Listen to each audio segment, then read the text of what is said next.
మీరే నిర్దిష్టమైన ఆరోపణలు చేస్తున్నారు. చంద్రశేఖరరావు గారి కుమార్తె ఇందులో ప్రత్యక్ష భాగస్వామి అని మీరు ఆరోపణలు చేస్తున్నారు.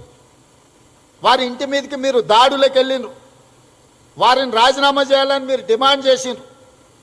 బీజేపీ పార్టీగా రాజకీయ ప్రయోజనానికి మీరు ప్రయత్నాలు చేస్తున్నారు.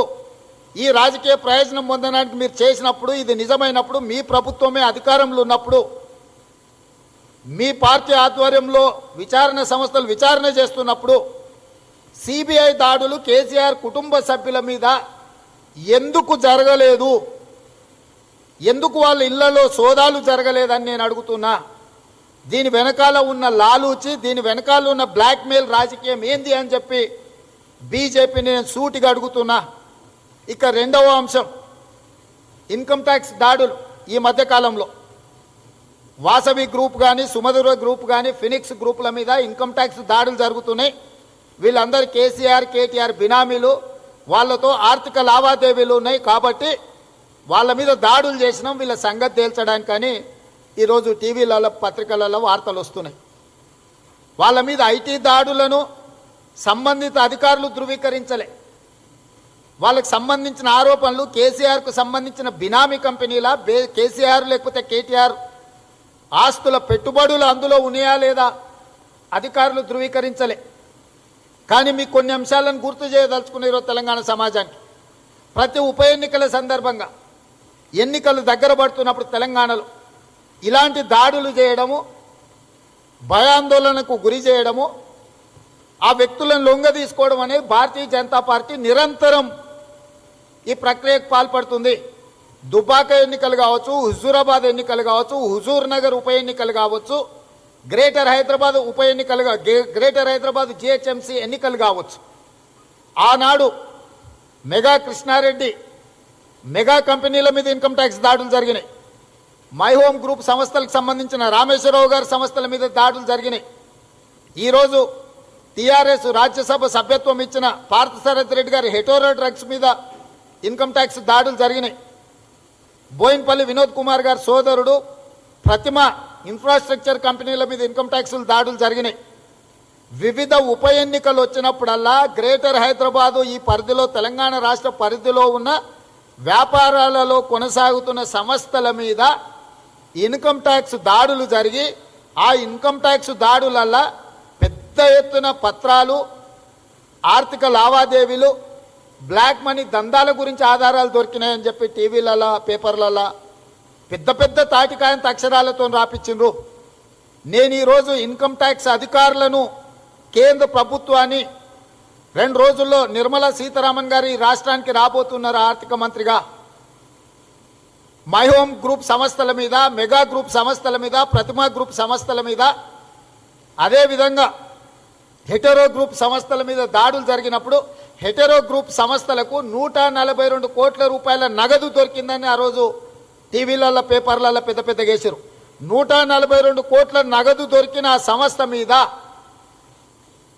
ప్రత్యక్షంగా నగదు ఆర్థిక లావాదేవీలు చేపట్టిన హెటెరో గ్రూప్కు సంబంధించి ఎందుకు ఈడీకి మీరు కేసు ఇవ్వలేదు? ఈడీ విచారణ జరగలేదు.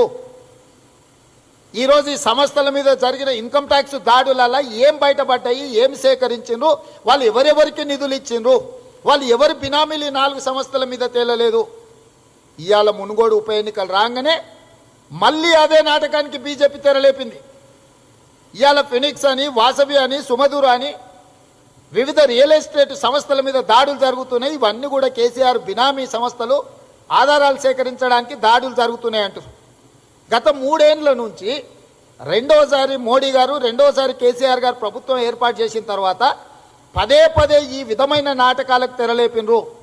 కాబట్టి ఇవాళ నేను సూటిగా అడుగుతున్నా, ఫినిక్స్ కానీ, వాసవి కానీ, సుమధురకు కానీ, లేదా ఇతర ఏవైనా రియల్ ఎస్టేట్ వ్యాపార సంస్థల మీద ఐటీ అధికారులు దాడులు చేస్తే అందులో మీకు దొరికిన సమాచారం ఏంది? దొరికిన నగదు ఎంత? వాళ్ళకి ఎవరెవరితోనే ఆర్థిక రాజకీయ సంబంధాలు ఉన్నాయి?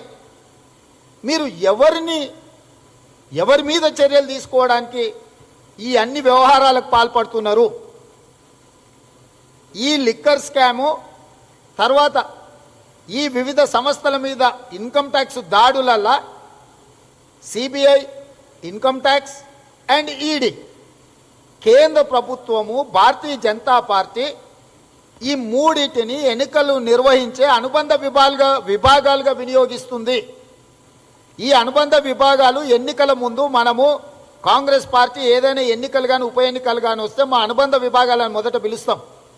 SC department, ST department, Yuva Morcha department, విద్యార్థి విభాగాన్ని, మహిళా విభాగాన్ని పిలిచి శ్రేణులను సన్నద్ధం చేసి ఉప ఎన్నికలు వస్తున్నాయి, మనం ఎన్నికల ప్రచారానికి వెళ్ళాలి, మనం పనులు చేయాలి అని చెప్పి మనం వాళ్ళను స్ఫూర్తినిచ్చి వాళ్ళని పంపిస్తాం.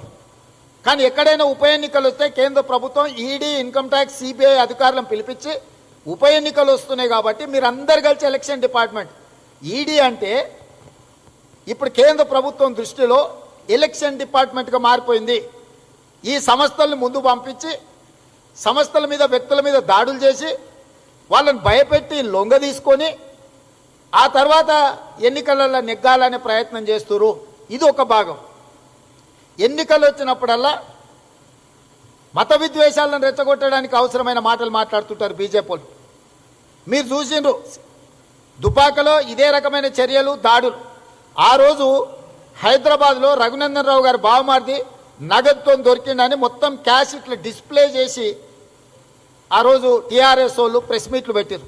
నేను అడుగుతున్న, ఆ రోజు కోట్ల రూపాయల నగదు దొరికినా రఘునందన్ రావు గారి కుటుంబ సభ్యుల మీద మీరు ఆరోపణలు చేసింది కదా, నిర్దిష్టంగా మీరు తీసుకున్న చర్యలు ఏందని చెప్పి నేను అడుగుతున్నా. హాయ్ ఫ్రెండ్స్, మా టుడే టుమారో యూట్యూబ్ ఛానల్ చూస్తున్నందుకు చాలా థ్యాంక్స్.